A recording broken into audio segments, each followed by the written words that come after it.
Kita lanjutkan. Aidatuhu la yushbihu dawatil makhluqat wasifati ay sifatuhu la tushbihu sifatil makhluqat.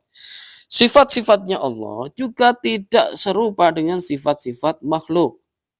Ya, tadi datnya Allah tidak serupa dengan datnya makhluk.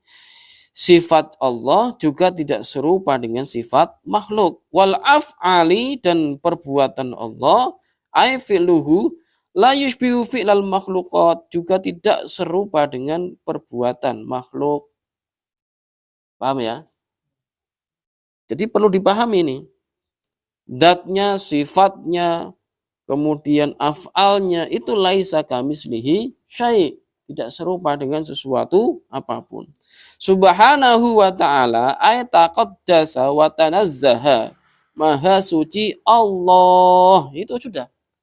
Jadi tidak boleh disingkat SVT, itu tidak boleh. Karena nggak ngerti orang itu. SVT itu apa, itu nggak ngerti dia. Padahal SBT itu subhanahu wa ta'ala. Apa maknanya? Maha suci Allah. Itu artinya ini ayat takut dasa wa tanazzaha. Maha suci Allah dan maha suci Allah. Paham maksudnya? Takut dasa ya suci, tanazzaha juga suci. Maha suci Allah dan maha suci Allah. Berarti apa? Kita ini dituntut oleh Allah untuk mensucikan Allah. Jelas? Ya kan? Allah SBT. Apa maknanya SBT? Nggak ada maknanya sama sekali. Dan tidak berpahala sama sekali. Kita lanjutkan.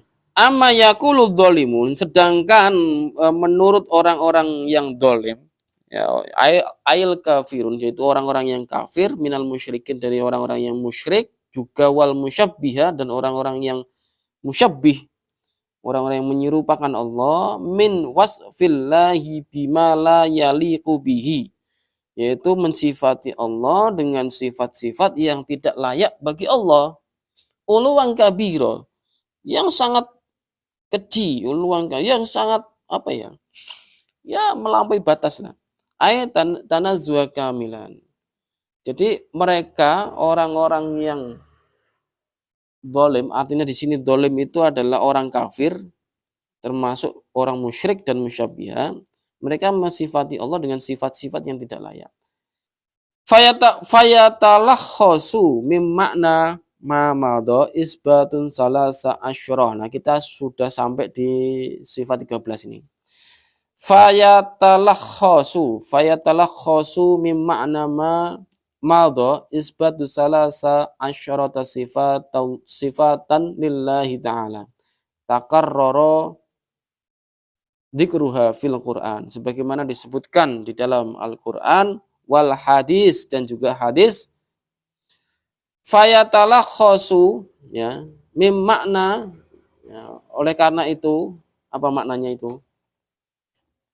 Jadi Allah tadi mempunyai sifat sebagaimana sifat-sifat yang sudah disebutkan di dalam Al-Qur'an dan hadis secara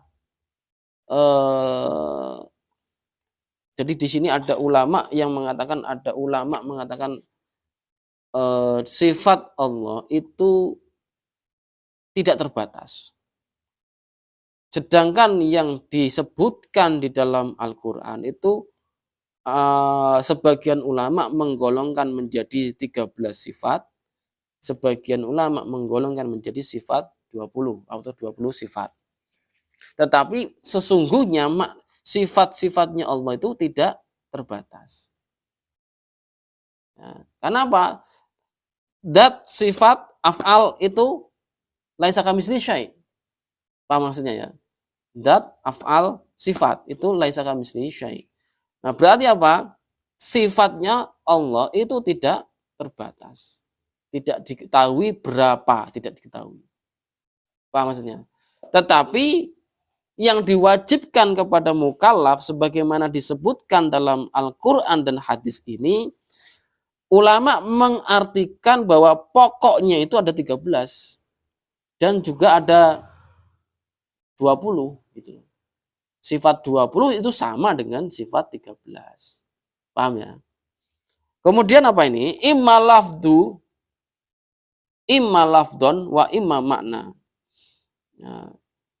Ya itu termasuk ya secara lafal, secara makna, takarruron.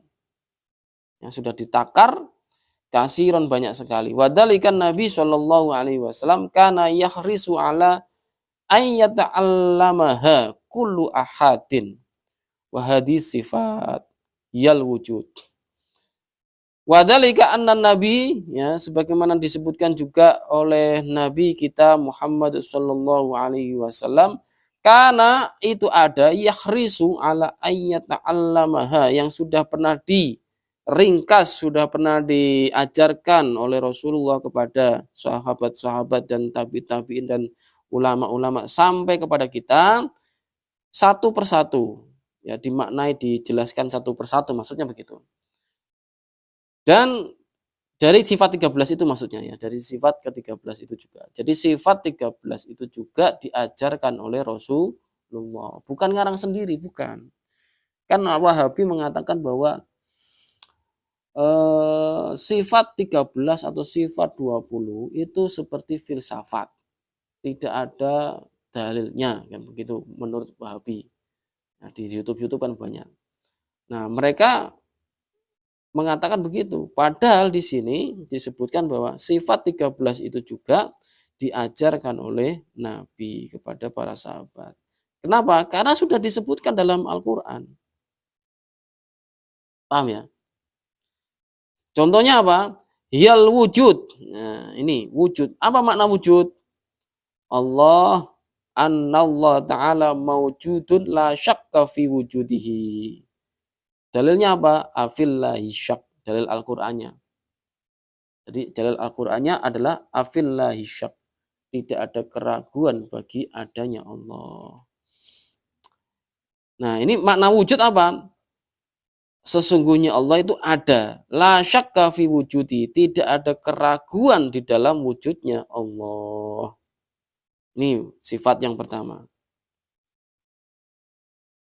Wujud. Ya, wujud. Jadi wujud, kidam, bako. Apal ya? Masa ada apal sih? Masya Allah, apal. Iku wajib kifayah. Artinya wajib ain. Paham? Jadi menghafalkan itu secara lafal-lafal itu hukumnya fardu kifayah. Fardu kifayah itu apa? Dikerjakan oleh satu orang saja dalam satu daerah, maka yang lain gugur. Berarti apa? Menghafalkan tadi sifat 20, hafal kan? Kamu kan sudah hafal, berarti sak melonggo sudah gugur. Tapi maknanya wajib ain. Berarti semua orang harus paham. Nah kalau tidak paham, dia sholatnya gimana? Dia menyembah siapa? Kan begitu toh? Nah, gitu loh maksudnya. Makanya harus dipahami benar-benar. Makanya harus ngaji. Kalau tidak ngaji, tidak ngerti nanti. Nah, jadi gitu. Oke, kita mulai wujud. Al-wujud. Al-wujud. Ya, wujud itu di sini dijelaskan adalah maujudun la syakka fi wujudi. Kenapa kok maujudun? Kenapa kok maf'ul? Kan ada orang yang ahli bahasa nahwu ya, kok maf'ul itu kan diadakan. Masa Allah diadakan, kan begitu toh?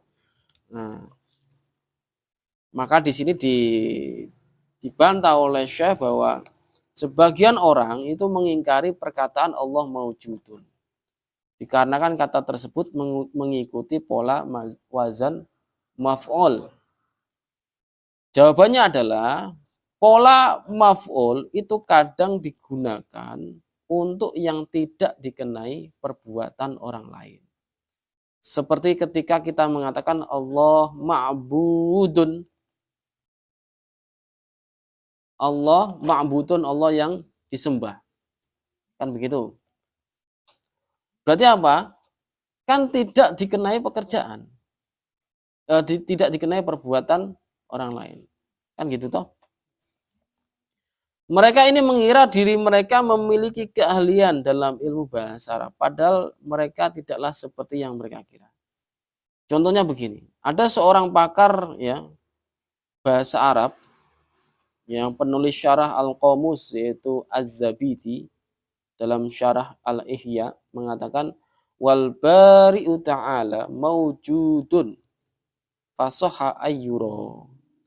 Allah Ta'ala itu ada dan sah untuk dilihat. Maujud. Al-bari'u itu kan sifat Allah. Ta'ala kan maha suci kan. Ya. Maujudun. Ini maujudun. Fasoha ayyuro. Jadi penulis syarah Al-Qamus yang namanya Imam Az-Zabidi, apakah tidak mengetahui ilmu bahasa Arab? Mengetahui.